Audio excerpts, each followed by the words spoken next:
정말로 믿으세요? 네. 와, 대단한데요. 그 어려운 걸 어떻게 믿으십니까? 뭐 다 믿고 계신 줄 알지만 제가 이렇게 다시 한번 여러분에게 묻는 이유는 사실 목사의 높아심 때문이에요. 기독교의 모든 가르침과 진리가 다 그렇지만요. 부활을 믿는 것도 결국에는 알의 문제가 아니라 믿음의 문제입니다. 그리고 믿음의 문제이기 때문에 안 믿어지는데 믿어라 해봤자 별 소용이 없습니다. 제가 경험적으로 보니까 그렇더라고요. 이렇고 저렇기 때문에 부활은 사실이다. 틀림없이 일어난 사건이다. 아무리 설명을 해보았자 별 도움이 안 됩니다. 하지만 오늘 이 자리에 혹시라도 그저 죽은 사람이 다시 살아난다는 것, 그게 정말 말이 안 된다고 생각하기 때문에, 그래서 조금이라도 부활을 믿는데 지장이 있는 분이시라면 그런 분에게는 지금부터 제가 말씀드리는 게 약간은 도움이 될 수 있을 것 같고, 또 나가서 오늘 여러분에게 전할 말씀의 기본이 되기 때문에 제가 잠시 말씀을 드려보려고 해요. 여러분, 우선 우리는요, 부활을 생각할 때 그것이 그저 죽은 사람이 다시 살아나는 그 일을 말하는 것이 아니라는 사실을 잊으면 안 됩니다. 성경이 말하는 부활은요, 저절로 일어난 사건이 아닙니다. 그러니까 죽은 사람 그냥 내팽개쳐놨더니 지가 알아서 살아났더라. 이유는 모른다. 뭐 이런 이야기가 아니라는 거죠. 여러분, 부활은 하나님이 하신 일입니다. 하나님께서 죽은 사람에게 다시 생명을 불어넣어 주시는 것이 부활이니까 말이죠. 예수님의 부활이라고 다르지 않습니다. 예수님은 이 세상에서 사람으로 살다가 사람으로 죽으셨습니다. 이게 무슨 뜻일까요? 예수님은 스스로 다시 살아나실 수가 없으셨다라는 것입니다. 예수님께서 다시 사신 것은요, 하나님께서 예수님을 다시 살리셨기 때문이에요. 그래서 우리가 성경에 나오는 예수님의 부활에 대한 내용들을 뒤져보면 거기는 많은 경우에 예수님이 다시 살아나셨다, 부활하셨다라는 이야기를 하기 전에 반드시 앞에다 가져다 붙이는 설명이 있어요. 그게 뭐냐면 성령의 능력으로, 하나님의 영으로, 이런 말들을 많이 덧붙여요. 성경은 이런 식으로 하나님께서 생명의 영이신 성령님을 통해서 예수님을 다시 살리셨다라는 사실을 분명히 해놓고 있는 겁니다. 그래서 여러분, 부활을 믿느냐라는 이 질문은요, 그냥 당신이 죽은 사람이 다시 살아날 수 있다는 것을 믿느냐라는 질문이 아닌 거죠.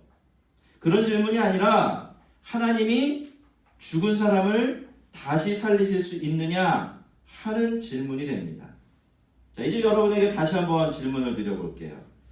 여러분, 하나님은 죽은 사람을 다시 살리실 수 있습니까? 네. 왜 아멘이죠? 아니, 뭐 이론의 여지가 있습니까? 그렇게 생각하실 수도 있지만 두 가지 이유 때문에 그래요. 하나님은 능치 못할 일이 없으시죠? 그리고 태초에 모든 만물을 만드시고 모든 살아있는 것들의 생명을 불어넣어 주신 당사자가 누구다? 하나님이세요. 그러니까 어떻습니까? 하나님이 전능하시고 모든 생명의 창조자가 되어주신다는 이 사실을 믿는 사람들은요, 절대로 부활을 의심할 필요가 없어져요. 여러분, 이제부터는 누가 어떻게 죽은 사람 다시 살아날 수 있느냐, 어떻게 그런 말도 안 되는 것 믿느냐, 이렇게 꼬투리를 잡으면 그렇게 대답해 주세요.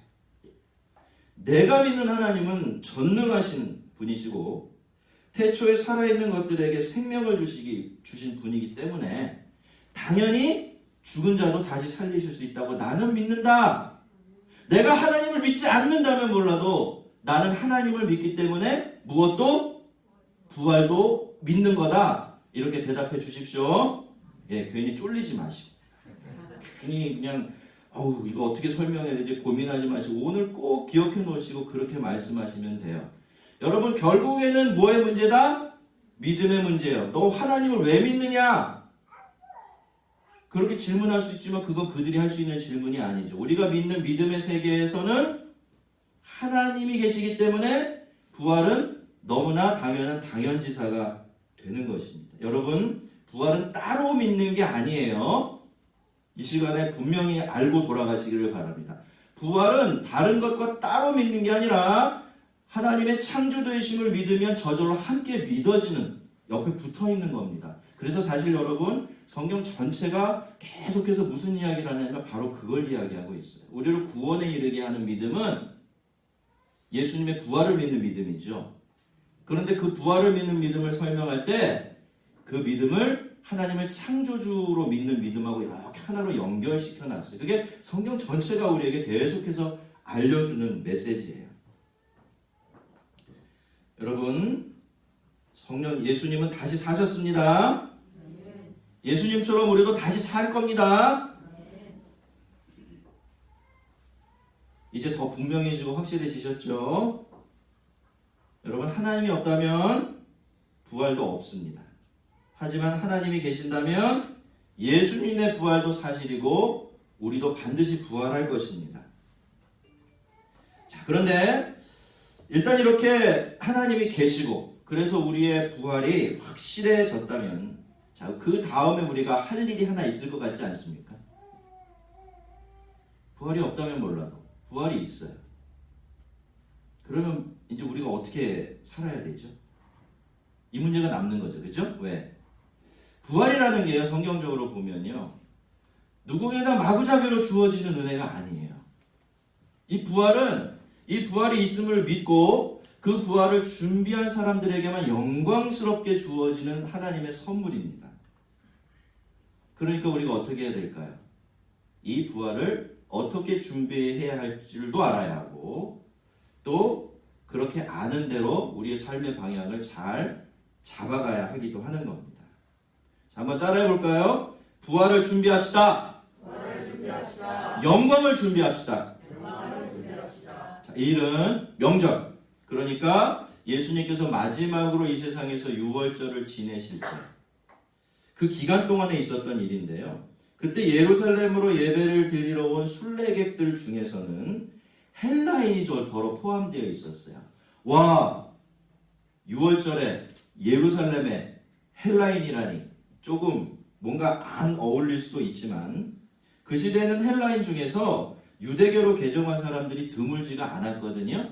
그런데 그 사람들 중에서 이렇게 하나님의 말씀을 참 마음에 받아들이고 신앙이 깊어진 사람들 중에서는 그 먼 자기 고향을 떠나서 하나님께 예배드리기 위해서 예루살렘으로 6월절에 순례를 떠나는 사람들이 참 많았어요. 그러니까 이 사람들도 그런 사람들 중에 포함되어 있었던 것이죠.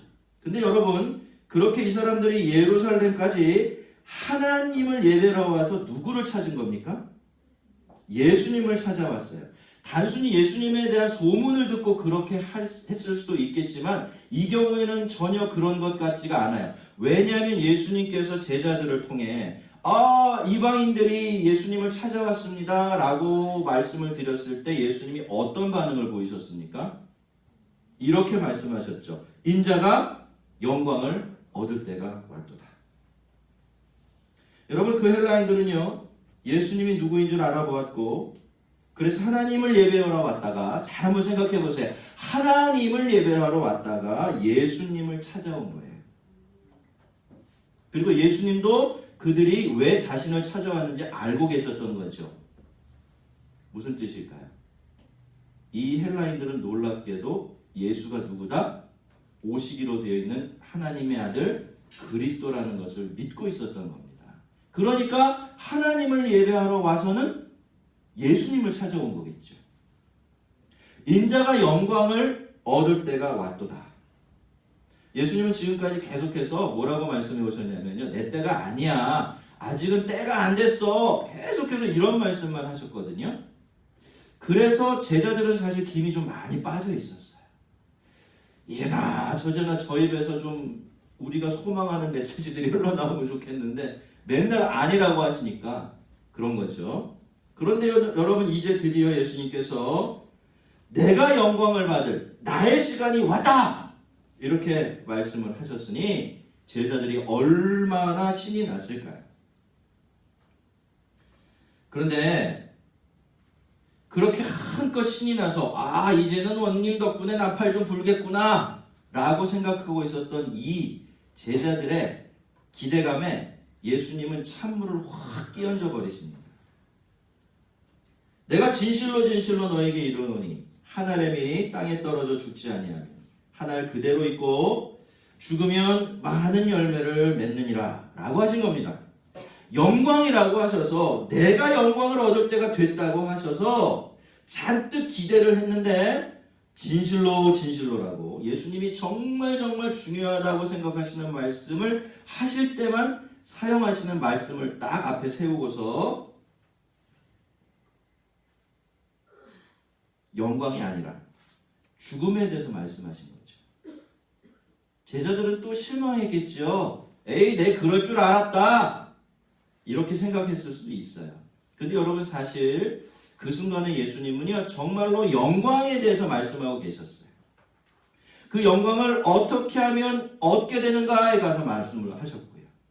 그것은 예수님 자신뿐만이 아니라 앞으로 예수님의 뒤를 따라야 될 제자들 그리고 그들의 전하는 복음을 통해서 하나님의 자녀가 되어야 될 사람들에게도 그대로 적용되는 영광의 원리였던 겁니다. 내가 진실로 진실로 너에게 이르노니 하늘의 밀이 땅에 떨어져 죽지 아니하면 한 알 그대로 있고 죽으면 많은 열매를 맺느니라. 여러분 예수님은 하나님께서 뿌리신 밀알이었습니다. 그래서 하늘에서 땅으로 떨어지셨죠. 인간이 되셔서 이 세상에 오신 겁니다. 그리고 그렇게 땅에 떨어진 하나님의 밀알은 그동안 싹을 틔우고 열매를 맺을 준비를 해왔습니다. 그것이 바로 3년 반 동안의 예수님의 공생에 그런데 이제 때가 온 겁니다. 무슨 때가 왔죠? 싹을 틔우고 열매를 맺을 때가 온 겁니다. 그런데 그런 일이 일어나려면 어떤 일이 먼저 있어야 하나요? 반드시 밀알이 죽어야 합니다. 자기를 깨트려서 더 많은 생명을 위해서 자기 안에 있는 것들을 내어주어야 돼요. 그렇죠 여러분? 씨앗 하나가 나무가 되고 열매가 되는 건 저절로 되는 일이 아닙니다. 아무런 지불한 것이 없이 얻는 대가가 아니라는 거예요. 그 씨앗이 자신의 단단한 껍데기를 깨트려야 돼요. 그리고 그 안에 있는 모든 것들을 자기 아닌 다른 생명을 위해서 내어놓아야 돼요. 그래야 비로소 거기에서 열매라는 것이 맺히게 되는 것입니다. 성도 여러분, 씨앗의 영광이 무엇일까요? 씨앗의 영광은 자기를 지켜내는 게 아니에요. 자기를 살찌우는 것도 아닙니다. 씨앗의 영광은 뭡니까? 열매예요. 많은 열매를 맺기 위해서 자기를 내어주는 것. 그것이 씨앗이 자신을 영광스럽게 하는 방법이 되는 것이죠. 그래서 여러분 씨앗에게는요. 죽음이라는 게 끝이 아닙니다. 망하는 것도 아니에요. 씨앗에게는 죽음이 완전히 새로운 시작이고 영광으로 가는 길입니다. 내가 진실로 진실로 너에게 이르노니 한 알의 밀이 땅에 떨어져 죽지 아니하면 한 알 그대로 있고 죽으면 많은 열매를 맺느니라. 그저 듣기 좋은 그럴듯한 말이 아닙니다.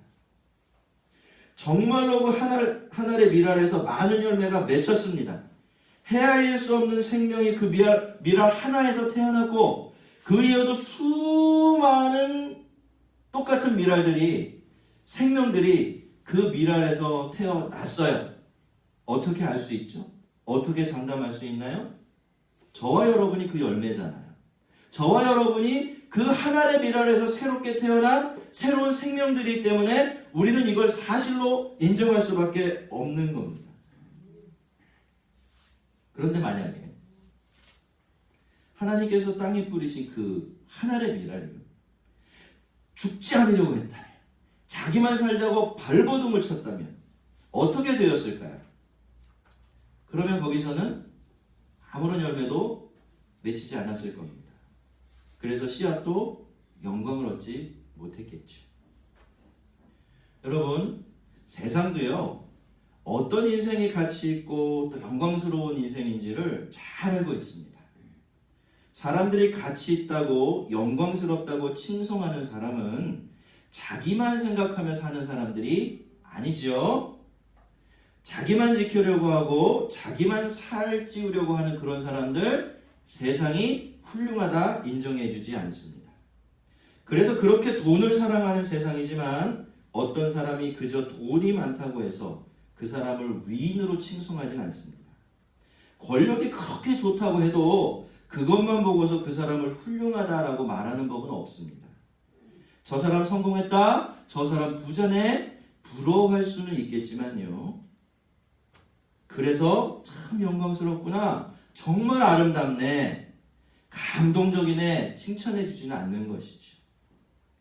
인생의 영광이 전혀 그런 데 있는 것이 아니라는 사실을 세상 사람들도 너무나 잘 알고 있기 때문에 그런 겁니다.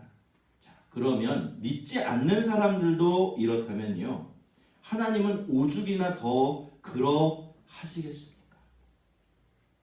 저는 이게 목회를 하다가 보니까 많은 분들을 만나요. 그때 어떤 분은 참 신앙도 좋아 보이고 아주 신앙생활을 오래 하셨는데도 불구하고 이렇게 돈이나 권력이나 성공이나 이런 것 자체를 어떤 사람의 영광이라고 생각하는 사람들이 적지 않더라고요. 여러분, 착각입니다. 아니에요. 그건 그저 무언가를 담아내는 그릇이에요. 어떤 사람에게는 1인분만 닮은 그릇이 주어졌고 어떤 사람에게는, 그쵸? 10인분을 담을 그릇이 주어졌을 뿐이지 그것 자체가 그 사람의 영광이 아닌 것입니다. 여러분, 하나님은요, 절대로 그런 것 가지고 인생을 영광스럽다 하시는 분이 아니세요.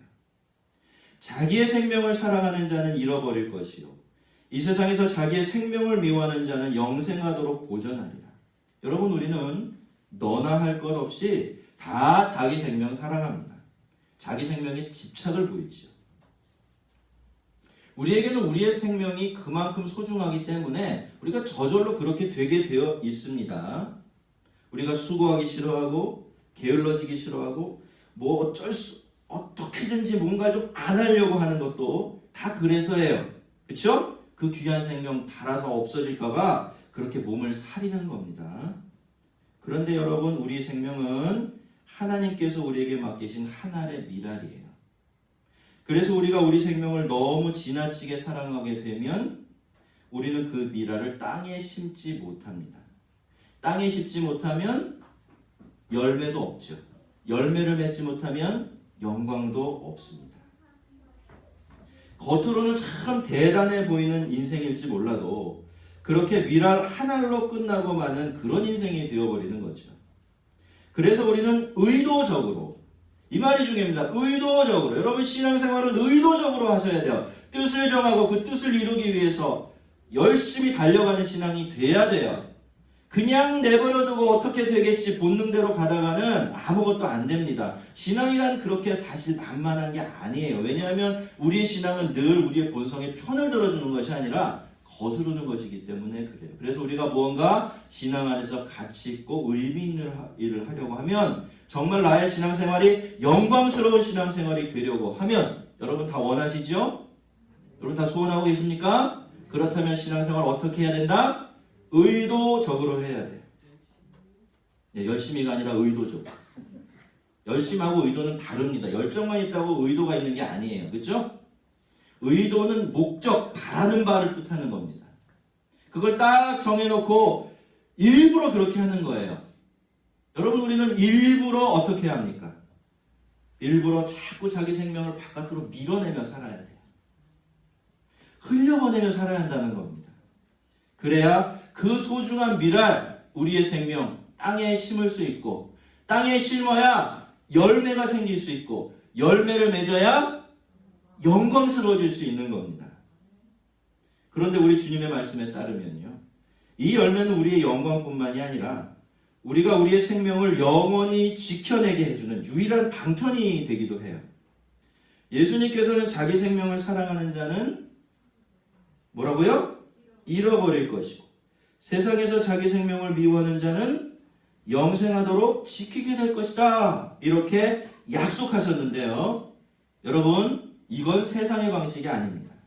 세상은 무엇을 지키려면 무엇을 지켜야 한다라고 얘기하죠. 그걸 지키려고 발버둥을 치고 살아야 겨우겨우 지킬 수 있다. 그렇게 가르쳐요. 우리가 이렇게 지켜보면 그게 맞는 것 같아요. 그렇지 않습니까? 세상에서 지키려고 발버둥 치는 사람들이 더 잘 먹고 잘 살아요. 그건 틀림없는 사실입니다. 그래서 우리도 모르게 자꾸 지키려는 방향으로 가게 되어 있어요. 그런데 여러분, 그렇게 움켜쥐고 있는 것들이 다 무엇입니까? 그게 보물인가요? 아니에요, 여러분. 그것은 뭡니까? 씨앗이에요. 여러분, 오늘 여러분이 여러분의 인생을 생각하는 시각을 좀 바꾸실 필요가 있어요. 여러분, 우리가 지키려고 하고 있는 거 있죠? 꼭 붙들고 안 놓으려고 하는 거 있습니다. 그게 다 뭡니까, 원래는? 하나님이 우리에게 씨앗으로 주신 것이에요. 심어보라고, 심어서 더 많은 열매를 맺어 너의 인생과 너의 영혼을 영광스럽게 만들어 보라고 우리 손에 하나씩 쥐어주신 씨앗입니다. 그런데 여러분, 그거 놓지 않으려고 해요. 그거 지키려고만 합니다. 움켜쥐고만 있습니다. 어떻게 될까요? 씨앗이기 때문에. 썩어? 없어지고 말아요. 여러분, 오늘부터 집에 가서 하루에 하루 종일 그럴 필요도 없어요. 한 5시간 동안만 꽃이 하나 손에 쥐고 놓았다. 이렇게 한 며칠 해보세요. 얘 죽어버립니다. 그냥. 더 찬란한 생명으로 꽃 피워보지도 못하고 더 많은 열매가 되지 못하고 그냥 내 손 안에서 쓰러져 가버리고 맙니다. 반면에 당장은 그렇게 하고 싶지 않아요. 정말 싫어요. 누구도 그걸 저절로 원하는 사람은 없습니다. 그래도 손을 펴서 그것을 땅에다 심으면 어떻게 됩니까? 당장은 너무 아깝죠. 얼마나 아까운지 몰라요. 그리고 굉장히 불안해집니다. 하지만 그렇게 심겨진 씨앗은 우리가 심은 우리의 생명은 반드시 많은 열매를 맺습니다. 자, 그렇게 보면 과연 그 씨앗이 죽은 것일까요? 우리의 생명은 잃은 것이고 빼앗겨버린 것일까요? 아니죠. 내 생명은 내 안에서 나온 수많은 미랄들 속에서 그 미랄들을 통해서 그리고 그 미랄들과 함께 영원히 살게 되는 것입니다. 하늘나라의 창고에 영생하도록 보존되어지는 거예요. 사실 여러분, 아주 중요한 영역에서 우리는 이미 이런 일들을 경험하며 살고 있어요. 우리의 자녀들을 통해서 말이죠. 여러분, 우리의 자녀들은 어디에서 나왔나요? 우리의 생명에서 나왔죠. 그리고 아이들이 그냥 자랍니까? 아니에요. 이 아이들이 버젓한, 어엿한 한 사람의 인격체로 자라려면 반드시 그 부모가 자기의 시간, 자기의 애씀, 자기의 고민, 자신의 생명을 내어주어야 돼요. 그렇죠? 그렇기 때문에 우리 자녀들이 자라는 것은 우리의 생명을 먹고 자라게 되는 것입니다. 그러다가 우리가 세상을 떠나면 우리는 우리들의 자녀들 속에서 그들과 함께 살아가게 되는 것이죠. 그렇게 해서 우리의 생명은 그 자녀들에게 내어준 우리의 생명은 사라지지 않고 계속 이어져 가게 되는 것입니다.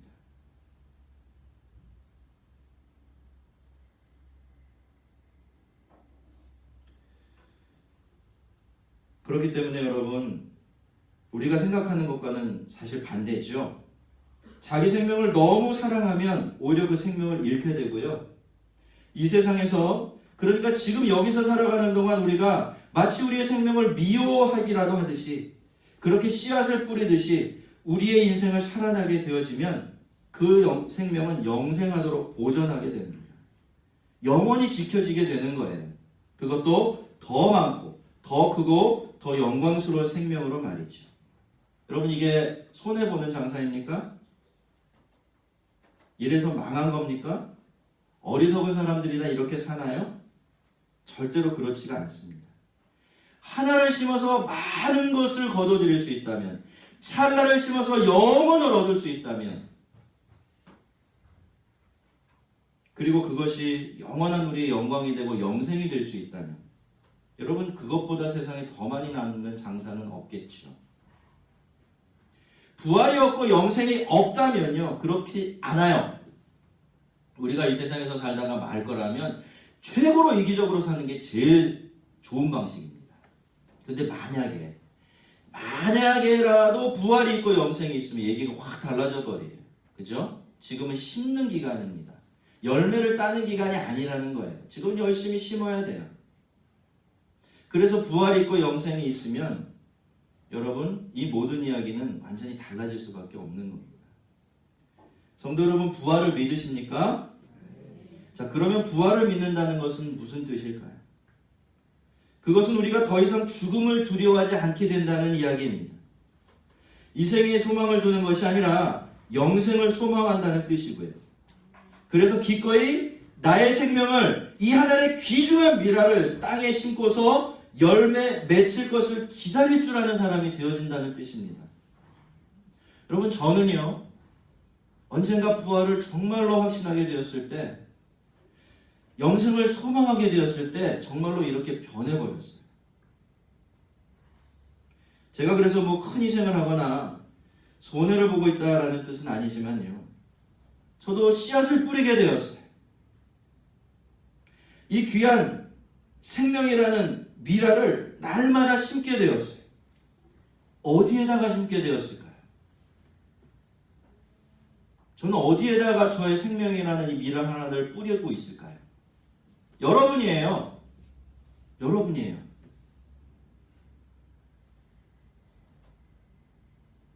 저는요. 여러분밖에 몰라요. 우리 교회에서 10년 사역을 하다 보니까 전 여러분밖에 모르는 사람이 됐어요.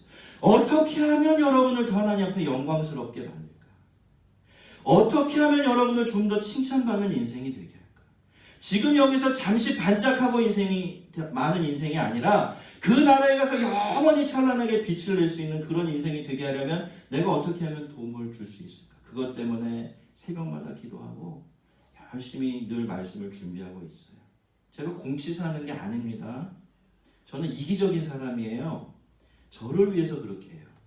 제가 여러분 처음 우리 교회 왔을 때 제가 왜 목회한다고 말씀드린 거 기억나십니까? 저는 저의 영광을 위해서 목회하고 있어요. 여러분 그게 궁극적인 저의 목표예요.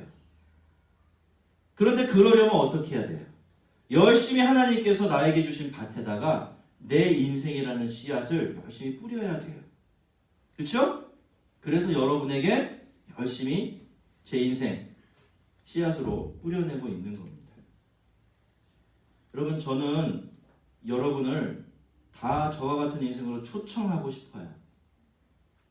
죽음을 두려워하지 않고 이 세상에서 심고 하늘에서 많은 것으로 영원히 거둬들일 줄 아는 그 인생 함께 살아가고 싶습니다.